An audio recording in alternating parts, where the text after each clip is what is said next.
Hello guys, আসসালামু আলাইকুম। তোমরা সবাই কেমন আছো? আজকেও চলে এসেছি আমি বেলজিয়ামের একটা পার্কে। এখন দেখো কত কিছু করছি। ওহো, শাওটাও দিতে দেয়নি।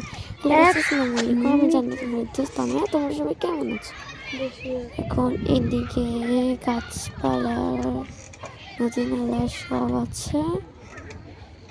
নদী নালা না, মিথ্যে কথা বলছি, এমনি গাছপালা সব আছে। কিন্তু জানা বলছি আমি একটা সুইমিং পুলের মতো, এটা আসলে কি আমি জানি না, সুইমিং পুলের মতো। আর হচ্ছে একটা কথা বলতে চাই তোমাদের সবাইকে, তোমরা লাইক সাবস্ক্রাইব করবে, সব করবে। আজকের মতো টাটা। তোমাদেরকে বলতেছি যে এই গল্প লিখতে তোমরা লেখো নি কেন? হ্যাঁ, আমি কিন্তু অ্যাংরি হয়ে যাবো। টাটা, ভেবেছি। আল্লাহ হাফেজ।